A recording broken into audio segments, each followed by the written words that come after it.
ಮಾಲ್ತಿ ಸೊಸೆ ಸ್ವಲ್ಪ ಮಾಡ್ರನ್ ಆಗಿದ್ಲು. ಅವಳು ಮಾಡ್ರನ್ ಆಗಿದ್ರಿಂದ ಅವಳಿಗೆ ಸ್ವಲ್ಪ ಅಹಂಕಾರ ಇತ್ತು. ಅವಳತ್ತೆ ಮಾಲ್ತಿ ಸ್ವಲ್ಪ ಪರಂಪರೆಯವಳಾಗಿದ್ಲು.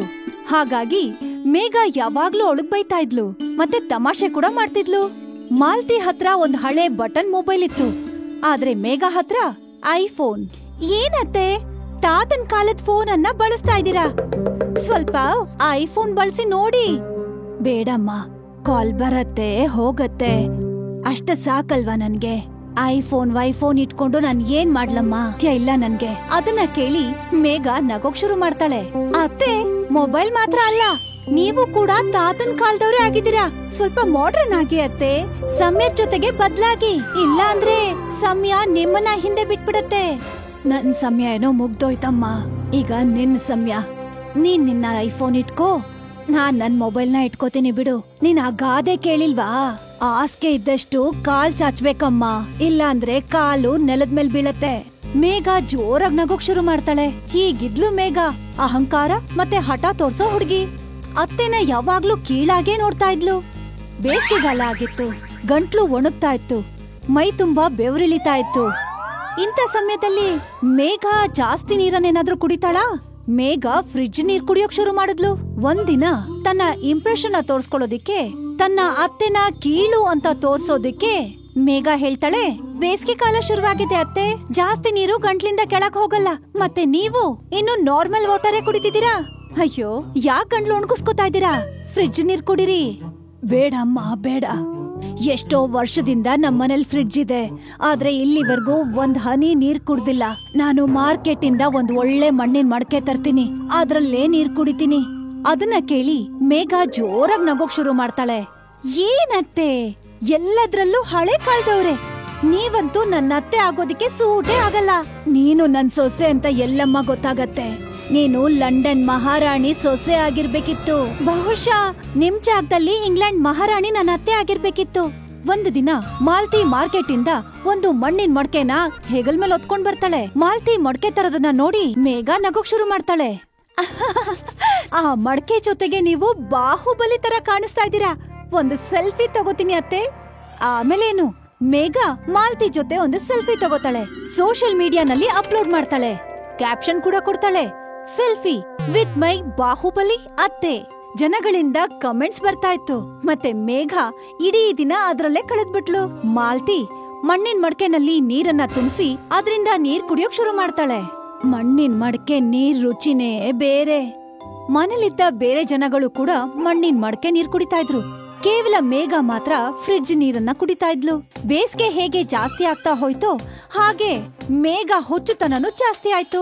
ಅವಳೀಗ ಫ್ರಿಡ್ಜ್ ಕೋಲ್ಡ್ ವಾಟರ್ ಜೊತೆಗೆ ಐಸ್ ಕ್ಯೂಬ್ ಅನ್ನ ಹಾಕೊಂಡ್ ಕುಡಿತಿದ್ಲು. ಸ್ವಲ್ಪ ದಿನ ಇದೆಲ್ಲ ಹೀಗೆ ನಡೀತಾ ಇತ್ತು. ಮತ್ತೇನಾಗ್ಬೇಕಿತ್ತು ಅದೇ ಆಯ್ತು. ಮೇಘನ ಆರೋಗ್ಯ ಪೂರ್ತಿ ಹಾಳಾಗೋಯ್ತು. ನೆಗಡಿ, ಕೆಮ್ಮು, ಸೀನು ಜೊತೆಗೆ ಜ್ವರ ಎಲ್ಲ ಶುರುವಾಯ್ತು. ಗಂಟ್ಲು ಹಾಳಾಗಿದ್ದ ಕಾರಣ ಮೇಘ ಮಾತು ಕೂಡ ನಿಂತೋಯ್ತು. ಡಾಕ್ಟರ್ನ ಕರೀಲೇಬೇಕಾಯ್ತು. ಡಾಕ್ಟರ್ ಚೆಕಪ್ ಮಾಡಿ ಅವಳನ್ನ ಕೇಳ್ತಾರೆ, ನೀವೇನಾದ್ರೂ ಐಸ್ ವಾಟರ್ ಕುಡಿದ್ರಾ? ಮೇಘನ್ ಗಂಟ್ಲು ಹಾಳಾಗಿದ್ರಿಂದ ಅವಳು ಏನು ಹೇಳಲ್ಲ. ಕೊನೆಗೆ ಮಾಲ್ತಿ ಹೇಳ್ತಾಳೆ, ಡಾಕ್ಟ್ರೇ, ಹಗ್ಲು ರಾತ್ರಿ ಅಂದೇ ಐಸ್ ಕುಡಿತಾ ಇದ್ಲು. ಐಸು. ಓ, ಅದರ ಕಾರಣದಿಂದನೇ ಆಗಿರೋದು. ನಾನು ಔಷಧಿ ಬರ್ಕೊಡ್ತೀನಿ. ಜ್ವರ, ಕೆಮ್ಮು, ಗಂಟ್ಲು ನೋವು ಎಲ್ಲ ಹೋಗ್ಬಿಡುತ್ತೆ. ಬರೀ ಥ್ರೋಟ್ ಪ್ರಾಬ್ಲಮ್ ಇರುತ್ತೆ. ಐಸಿಂದಾಗಿ ನಿಮ್ಮ ವೋಕಲ್ ಕಾರ್ಡ್ ಡ್ಯಾಮೇಜ್ ಆಗಿದೆ. ನಿಮ್ಮ ವಾಯ್ಸು ಸರಿಯೋಗೋದಕ್ಕೆ 1 ತಿಂಗಳ ಮಟ್ಟಿಗೆ ಬಿಸಿನೀರನ್ನು ಮಾತ್ರ ಕುಡಿಬೇಕು, ಅದು ಉಪ್ಪು ಹಾಕೊಂಡು. ಓಕೆ? ಮಾಲ್ತಿ ಡಾಕ್ಟರ್ಗೋಸ್ಕರ ನೀರ್ ತರ್ತಾಳೆ. ನೀರ್ ಕುಡಿತಿದ್ದ ಹಾಗೆ ಡಾಕ್ಟರ್ ಹೇಳ್ತಾರೆ, ಮಣ್ಣಿನ ಮಡಕೆಯ ಕೋಲ್ಡ್ ನೀರ್ ತಾನೇ ಇದು. ಇದರ ತಂಪಿಂದ ಏನೂ ಆಗಲ್ಲ. ಫ್ರಿಡ್ಜಿನ ಕೋಲ್ಡ್ ಅಂತೂ ಆರ್ಟಿಫಿಷಿಯಲ್ ಮತ್ತು ಹಾನಿಕಾರ. ಹಾಗಾಗಿ ನಾನು ನನ್ನ ಕುಟುಂಬದವರು ಬರೀ ಮಡಕೆಯ ನೀರನ್ನ ಕುಡಿತೀವಿ. ಅದನ್ನ ಕೇಳಿಸ್ಕೊಂಡು ಮೇಘಾಗೆ ನಾಚಿಕೆ ಆಗತ್ತೆ. ಮತ್ತಿನ್ನೇನು, ಇಡೀ ತಿಂಗಳು ಮಾಲ್ತಿ ಮೇಘಾಗೆ ಹಳ್ದಿ ನೀರು, ಬಿಸಿ ನೀರನ್ನ ಕೊಡ್ತಾ ಇದ್ಲು. ಅವಳಿಗೆ ಗಂಟ್ಲಿಂದ ಒಳಗಡೆನೆ ಹೋಗ್ತಾ ಇರ್ಲಿಲ್ಲ. ಆದ್ರೆ ಏನ್ ಮಾಡಕ್ಕಾಗತ್ತೆ, ಮಾತಾಡಕ್ ಆಗ್ತಿರ್ಲಿಲ್ವಲ್ಲ. ಹೀಗೆ 1 ತಿಂಗಳು ಕಳ್ದ್ ಹೋಯ್ತು. ಅವಳು ಗಂಟ್ಲು ಸರಿ ಹೋಯ್ತು. ಆದ್ರೂ ಕೂಡ ಅವಳು ಬಿಸಿ ನೀರೇ ಕುಡಿತಿದ್ಲು. ಒಂದ್ ದಿನ ರಾತ್ರಿ ಮಾಲ್ತಿ ನೀರ್ ಕುಡಿಯಕ್ಕೆ ಅಂತ ಬಂದಾಗ ಅವಳು ನೋಡ್ತಾಳೆ, ಮೇಘ ಮಡಕೆ ನೀರ್ ಕುಡಿತಾ ಇದ್ಲು. ಅದನ್ನ ನೋಡಿ ಮಾಲ್ತಿಗೆ ಖುಷಿ ಆಗತ್ತೆ. ಆದ್ರೆ ಮಾಲ್ತಿನ ನೋಡಿ ಮೇಘಾಗೆ ನಾಚಿಕೆ ಆಗತ್ತೆ. ಬಿಸಿ ನೀರ್ ಕುಡ್ದು ಸಾಕಾಗೋಗಿತ್ತು. ಅದಕ್ಕೆ ಈ ನೀರನ್ನ ಕುಡ್ದು ನೋಡ್ದೆ, ತುಂಬಾ ಟೇಸ್ಟಿ ಮತ್ತೆ ತಣ್ಣಗಿದೆ. ಇನ್ ಮುಂದೆ ನಾನು ಇದೇ ನೀರನ್ನ ನಾನು ಕುಡಿತೀನಿ. ಅದನ್ನ ಕೇಳಿಸ್ಕೊಂಡು ಮಾಲ್ತಿ ಹೇಳ್ತಾಳೆ, ಖಂಡಿತ ಕುಡಿಯಮ್ಮ. ಮಡಕೆ ನೀರು ತುಂಬಾ ಒಳ್ಳೇದು, ಎಲ್ರನ್ನೂ ತಣ್ಣಗಿಟ್ಟಿರತ್ತೆ, ಯಾರಿಗೂ ಅಹಂಕಾರ ಕೊಡಲ್ಲ. ಮನುಷ್ಯ ಕೂಡ ಮಣ್ಣಿನ ಮಡಕೆ ಇದ್ದ ಹಾಗೆ ಅಲ್ವಾ, ಯಾವಾಗ ಒಡ್ದು ಹೋಗುತ್ತೋ ಗೊತ್ತಿಲ್ಲ. ಅದಕ್ಕೆ ನಾವು ಯಾವತ್ತೂ ಅಹಂಕಾರ ಪಡಬಾರ್ದು, ಮತ್ತೆ ಯಾವಾಗ್ಲೂ ದೊಡ್ಡೋರ್ ಹೇಳೋ ಮಾತನ್ನ ಕೇಳ್ಬೇಕು. ನಾನು ಎಷ್ಟು ಸಲ ಹೇಳಿದ್ದೆ ನಿನಗೆ. ಸಾಕತ್ತೆ, ಇನ್ನೂ ಅವಮಾನ ಮಾಡ್ಬೇಡಿ ನನ್ಗೆ. ಹಾಗ್ ಹೇಳಿ ಮೇಘ ಮಾಲ್ತಿನ ಗಟ್ಟಿಯಾಗಿ ಅಪ್ಕೋತಾಳೆ ಮತ್ತೆ ಜೋರಾಗಿ ಅಳ್ತಾಳೆ. ವಿಶ್ವನಾಥ್ ಅವರ ಹೆಂಡತಿ ಸುನೀತಾ ಹಾಗೆ ಮಕ್ಕಳು ಚಿಂಟು ಮತ್ತೆ ದಿವ್ಯಾ ಅವ್ರ ಜೊತೆ ಸತೂರಾಪುರ ಅನ್ನೋ ಊರಲ್ಲಿ ವಾಸ ಮಾಡ್ತಾ ಇರ್ತಾರೆ. ವಿಶ್ವನಾಥ್ ತುಂಬಾನೇ ವಿದ್ಯಾವಂತರು. ಅವರು ಸ್ಕೂಲಲ್ಲಿ ಟೀಚರ್ ಆಗಿದ್ರು. ಆದ್ರೆ ಅವ್ರ ಹೆಂಡತಿ ಸುನೀತಾ ಪೂರ್ತಿ ಅನಕ್ಷರಸ್ಥರಾಗಿದ್ರು. ರೀಲ್ ಕೇಳಿ ಇಲ್ಲಿ, ನಂಗೂ ಸ್ವಲ್ಪ ಓದೋದನ್ನ ಬರೆಯೋದನ್ನ ಹೇಳ್ಕೊಡ್ರಿ. ಜೀವನದಲ್ಲಿ ಮುಂದೆ ಯಾವತ್ತಾದ್ರೂ ನಂಗೂ ಅದು ಉಪಯೋಗಕ್ಕೆ ಬರ್ಬೋದು. ಅಯ್ಯೋ, ನಿನಗ್ ಯಾಕೆ ಬೇಕು ಕಣೆ ಓದು? ಯಾವ್ದಾದ್ರೂ ಕೆಲ್ಸಕ್ ಹೋಗ್ಬೇಕಾ? ಒಂದ್ ವೇಳೆ ನಾನು ಕೆಲ್ಸ ಮಾಡೋ ಸಮಯ ಏನಾದ್ರೂ ಬಂದ್ರೆ ಆಗ ಏನ್ ಮಾಡೋದು? ಆತರ ಆಗಲ್ಲ ಕಣೆ. ಒಂದ್ ವೇಳೆ ನಿನ್ಗೇನಾದ್ರೂ ಕಲೀಲೇಬೇಕು ಅನ್ಸಿದ್ರೆ ನಿನ್ ಮಕ್ಳು ಜೊತೆ ಕುತ್ಕೊಂಡ್ ಕಲ್ತ್ಕೋ. ನಾನು ಡ್ಯೂಟಿಗೆ ಹೋಗ್ತಿದೀನಿ. ಕಂದ ಚಿಂಟು, ಇಲ್ಬಾ, ನನಗ್ ಓದೋದ್ ಹೇಳ್ಕೊಡೋ. ಇಷ್ಟು ದೊಡ್ಡೋಳಾಗಿ ಈಗ ಓದ್ತೀಯ ನೀನು ಅಮ್ಮ? ಹಾ, ಆದ್ರೆ ಈಗ ನೀನು ನನ್ ಹೈಸ್ಕೂಲ್ ಬುಕ್ಸ್ ಅಂತೂ ಓದಕ್ಕಾಗಲ್ಲ. ನಾನ್ ನಿಂಗೆ ಮಕ್ಕಳು ಓದೋ ಪುಸ್ತಕನ ತಂದ್ಕೊಡ್ತೀನಿ, ತಗೋ ಓದು. ಆ ಅಂದ್ರೆ ಅಮ್ಮ, ಆ ಅಂದ್ರೆ ಆನೆ, ಆ ಅಂದ್ರೆ ಆನೆ. ಇವನಿನ್ನ ಆಡ್ಕೊಂಡ್ ನಗ್ತಿದ್ದಾನೆ. ಆಗ ಆ ಹಳ್ಳಿಯ ಒಬ್ಬ ವ್ಯಕ್ತಿ ಓಡ್ಕೊಂಡು ಅವ್ರ ಮನೆಗ್ ಬರ್ತಾನೆ. ಅಕ್ಕ, ಸುನೀತಕ್ಕ, ವಿಶ್ವನಾಥ್ ಅಣ್ಣಂಗೆ ಆಕ್ಸಿಡೆಂಟ್ ಆಗೋಗಿದೆ. ವಿಶ್ವನಾಥ್ ಅವರನ್ನ ಹಾಸ್ಪಿಟ್ಲಿಗೆ ಕರ್ಕೊಂಡು ಹೋಗ್ತಾರೆ. ಆದ್ರೆ ಅವರು ಉಳಿಯೋದಿಲ್ಲ. ಸುನೀತಾ ಅವ್ರ ಮನೇಲಿ 2 ದಿನ ಎಲ್ರೂ ಅಳ್ತಾರೆ. ಅನ್ನ ನೀರು ಏನೂ ಸೇವ್ಸಲ್ಲ. ಈಗ ಅಳಬೇಡಿ ಮಕ್ಳೇ, ನಮ್ ಹಣೆ ಬರ್ದಲ್ಲಿ ಏನ್ ಬರ್ದಿತ್ತು ಹಾಗೆ ಆಗಿದೆ. ನೀವಿಬ್ರು ಯೋಚನೆ ಮಾಡ್ಬೇಡಿ. ನಾನ್ ಮಾತ್ರ ನಿಮ್ಮಿಬ್ಬರಿಗೆ ಓದ್ಸೋದನ್ನ ನಿಲ್ಸಲ್ಲ. ಸುನೀತಾ ಕೆಲ್ಸ ಹುಡ್ಕೊಂಡು ಹೋಗ್ತಾರೆ. ಆದ್ರೆ ಊರಲ್ಲಿ ಅವ್ರಿಗೆ ಯಾವ ಕೆಲ್ಸನೂ ಸಿಗಲ್ಲ. ಮಕ್ಳೇ, ಖಂಡಿತವಾಗ್ಲೂ ಈ ಊರಲ್ಲಂತೂ ಅನಕ್ಷರಸ್ಥರಿಗೆ ಯಾವ ಕೆಲ್ಸನೂ ಸಿಗ್ತಾ ಇಲ್ಲ. ಮತ್ತೆ ನಮ್ಮ ಹತ್ರ ಹೊಲ ಗದ್ದೆನೂ ಇಲ್ಲ. ನಾನ್ ಮುಂಬೈಗೆ ಹೋಗ್ತೀನಿ, ಇಲ್ಲಿಂದ ಸ್ವಲ್ಪ ದೂರದಲ್ಲೇ ಇದೆ.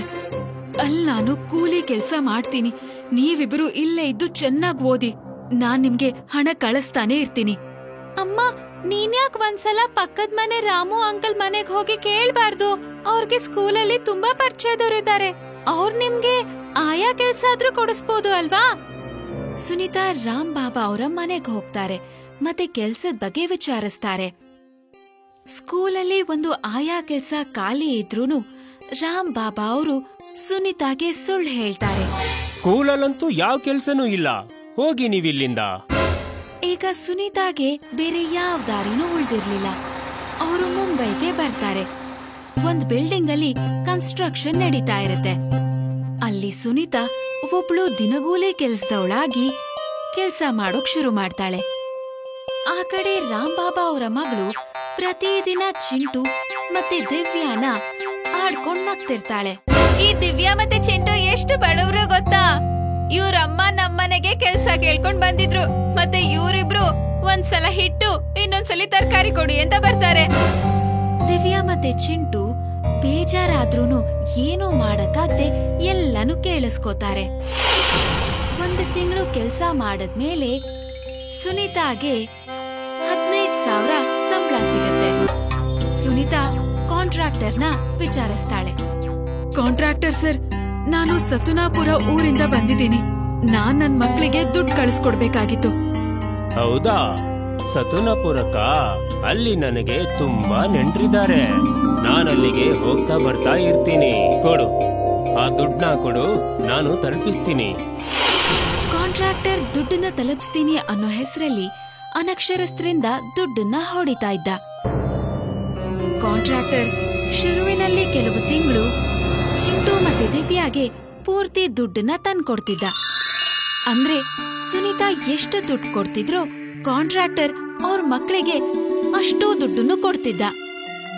ಆದ್ರೆ ಸ್ವಲ್ಪ ತಿಂಗಳಾದ್ಮೇಲೆ ಮೋಸ ಮಾಡೋಕ್ ಶುರು ಮಾಡ್ದ. ಸುನೀತಾ ಒಂದ್ ವೇಳೆ 10,000 ಕೊಟ್ ಕಳ್ಸಿದ್ರೆ ಅವನು ಬರೀ 5,000 ಮಾತ್ರ ಮಕ್ಕಳಿಗೆ ಕೊಡ್ತಾ ಇದ್ದ. ಅಂಕಲ್, ಈ ಸಲ ಬರೀ 5,000 ಅಷ್ಟೇನಾ? ಮಗು, ನಿಮ್ಮಮ್ಮನಿಗೆ ಹುಷಾರಿಲ್ಲ. ಅವಳು 15 ದಿನ ಅಷ್ಟೇ ಕೆಲಸ ಮಾಡಿದ್ದು, ಆಯ್ತಾ? ಎಷ್ಟೋ ಸಲ ಈ ಕಾಂಟ್ರಾಕ್ಟರ್ ಅಷ್ಟೋ ದುಡ್ಡನ್ನು ತಾನೇ ಇಟ್ಕೊಳ್ತಿದ್ದ. ಎಷ್ಟೋ ವರ್ಷಗಳ ಕಾಲ ಇದೇ ರೀತಿ ನಡ್ಕೊಂಡ್ ಬಂತು. ದಿವ್ಯಾ ಮತ್ತೆ ಚಿಂಟು ಅವ್ರ ಸ್ಕೂಲಿನ ಓದು ಬರಹನ ಮುಗಿಸಿದ್ರು. ಒಂದಿನ ಅವರು ತಮ್ಮ ತಾಯಿನ ಭೇಟಿ ಮಾಡೋಣ ಅಂತ ಮುಂಬೈಗೆ ಬರ್ತಾರೆ. ಆಗ ಅವರು ಗೊತ್ತಾಗತ್ತೆ, ಈ ಕಾಂಟ್ರಾಕ್ಟರ್ ಇವರ ತುಂಬಾ ದುಡ್ಡನ್ನ ಕಬಳಿಸಿದಾನೆ ಅಂತ. ಅವ್ರ 3 ಜನ ಆ ಕಾಂಟ್ರಾಕ್ಟರ್ ಹತ್ರ ಹೋಗ್ತಾರೆ. ಕಾಂಟ್ರಾಕ್ಟರ್ ಸಾಹೇಬ್ರೆ, ನೀವು ಮಾಡಿದ್ದು ಸ್ವಲ್ಪನೂ ಸರಿಯಿಲ್ಲ. ನಮ್ ಕಷ್ಟ ದುಡ್ಡನ್ನ ನೀವು ತಿಂದಿದ್ದೀರಾ. ಎಷ್ಟು ದುಡ್ಡನ್ನ ನೀವು ತಿಂದಿದ್ದೀರೋ ಅದನ್ನ ವಾಪಸ್ ಕೊಡಿ. ನಡೀರಿ ನಡೀರಿ ಇಲ್ಲಿಂದ. ನನ್ನನ್ನ ನೀವೇನು ಮಾಡಕ್ಕಾಗಲ್ಲ. ಸುನೀತಾ ಮತ್ತೆ ಅವರ ಮಕ್ಕಳಿಗೆ ಅಳೋದು ಬಿಟ್ರೆ ಬೇರೆ ಏನೂ ತೋಚೋದಿಲ್ಲ. ನಡಿಯಮ್ಮ, ಮನೆಗ್ ಹೋಗೋಣ. ಈಗ ನೀವು ಈ ದಿನಗೂಲಿ ಕೆಲಸ ಮಾಡೋ ಅವಶ್ಯಕತೆ ಇಲ್ಲ. ನಾವಿಬ್ರು ಮಕ್ಕಳಿಗೆ ಟ್ಯೂಷನ್ ಹೇಳ್ಕೊಡೋಕೆ ಶುರು ಮಾಡಿದೀವಿ. ಚಿಂಟು ಮತ್ತೆ ದಿವ್ಯಾ ಅವರ ತಾಯಿನ ತಮ್ಮನೆಗೆ ಕರ್ಕೊಂಡ್ ಬರ್ತಾರೆ. ಅವರಿಬ್ರು ಕಾಲೇಜ್ಗೂ ಹೋಗ್ತಾ ಹೋಗ್ತಾ ಮನೇಲಿ ಮಕ್ಕಳಿಗೆ ಟ್ಯೂಷನ್ ಹೇಳ್ಕೊಡ್ತಿದ್ರು. ಗ್ರಾಜುಯೇಷನ್ ಕಂಪ್ಲೀಟ್ ಆದ್ಮೇಲೆ ದಿವ್ಯಾ ಟೀಚರ್ ಆಗ್ತಾಳೆ. ಮತ್ತೆ ಚಿಂಟು ತುಂಬಾನೇ ಪರಿಶ್ರಮದಿಂದ ಮುಂಬೈ ಪೊಲೀಸ್ ಇಲಾಖೆಯಲ್ಲಿ ಪೊಲೀಸ್ ಆಗಿ ಸೇರ್ಕೊಳ್ತಾನೆ. ಕಾಂಟ್ರಾಕ್ಟರ್ ಯಾವ ಜಾಗದಲ್ಲಿದ್ದು ಅದೇ ಜಾಗಕ್ಕೆ ಚಿಂಟುಗೆ ಪೋಸ್ಟಿಂಗ್ ಕೂಡ ಆಗತ್ತೆ. ಯಾಕೆ ನೆನ್ಪಾಗಿಲ್ವಾ ನಾನು? ಕಾಂಟ್ರಾಕ್ಟರ್ ಚಿಂಟು ಕಾಲ್ಗೆ ಬಿದ್ದು ಕ್ಷಮೆ ಕೇಳ್ತಾನೆ. ನನ್ನ ಕ್ಷಮಿಸ್ಬಿಡಿ. ಬೇಕಂದ್ರೆ ನಿಮ್ ದುಡ್ಡೆಲ್ಲ ವಾಪಸ್ ಕೊಟ್ಬಿಡ್ತೀನಿ. ದಯವಿಟ್ಟು ನನ್ನ ಕ್ಷಮಿಸ್ಬಿಡಿ. ನನಗ ದುಡ್ಡು ಬೇಕಾಗಿಲ್ಲ. ಆದ್ರೆ ನೀನು ಬಡ ಕೂಲಿ ಕಾರ್ಮಿಕರ ದುಡ್ಡು ಹೊಡೆದಿದ್ಯಲ್ಲ, ಅವ್ರ ದುಡ್ಡನ್ನ ವಾಪಸ್ ಕೊಟ್ಬಿಡು. ಆದ್ರೆ ಮತ್ತೆ ಇದೇ ತರ ತಪ್ಪು ಮಾಡಿದ್ರೆ ನೆನ್ಪಿಟ್ಕೋ, ಬಿಡಲ್ಲ ನಾನಿನ್ನ. ಕಾಂಟ್ರಾಕ್ಟರ್ ಎಲ್ಲಾ ಕೂಲಿ ಅವರ ದುಡ್ಡನ್ನ ವಾಪಸ್ ಕೊಡ್ತಾನೆ.